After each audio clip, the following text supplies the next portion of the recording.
अस्सलाम वालेकुम वरहमतुल्लाह। मौलाना साहिब, मेरी बीवी 3 माह की हामिला है और डॉक्टर ने हम मिस्री से मना किया है कि आप हम मिस्री ना करें। तो क्या इस सूरत में मैं ये 3 काम कर सकता हूँ? नंबर 1, मुश्तरी करवा लूँ। नंबर 2, उसके रानों के दरमियान नफ्स रगड़ कर डिस्चार्ज हो जाऊँ। इसके बारे में शरीयत का नुक्ता नज़र क्या है? मेहरबानी फरमाकर वज़ाहत फरमा दीजिए। अल्लाह अकबर। देखिए, एक बात ज़रा ज़हन में रखिए आप।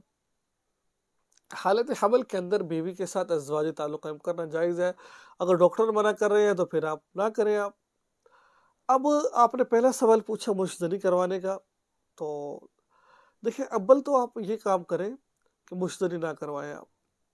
खुद करेंगे तो गुनाह मिलेगा, बीवी से करवाएँगे तब भी गुनाह, लेकिन हल्का हल्का गुनाह मिलेगा उसकी बनिस्बत। तो वो आप ना करवाएँ आप, ठीक है? क्या करें? रानों के दरमियान में या बीवी के जिस्म के किसी हिस्से में रगड़ कर डिस्चार्ज हो जाए, कोई मसला नहीं है। अब मुश्तरी से क्या और मुश्तरी करवाना कब जायज़ है, ये ज़रा ज़हन में रखें आप।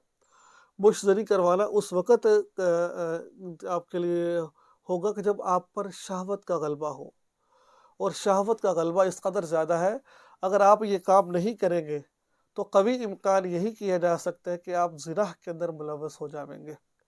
तो उस ज़िना से बचने के लिए आप ये काम कर लें आप, ठीक है? लेकिन इसको आदत ना बनाएँ अपनी आप।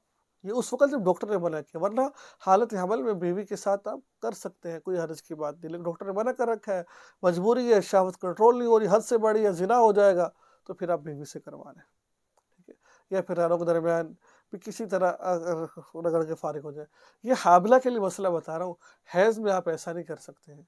हैज़ में रानों के दरमियान नफ़्स रगड़ कर डिस्चार्ज नहीं हो सकते, क्योंकि उस वक़्त नाफ़ से घुटनों तक फ़ायदा हासिल करना नाजायज़ और हराम है। तो मुझे उम्मीद है कि आपको ये मसला समझ आ गया होगा। दुआ में याद रखें, चैनल को सब्सक्राइब कर लीजिए और इस वीडियो को आगे शेयर ज़रूर कीजिएगा। अस्सलाम वालेकुम व रहमतुल्लाह।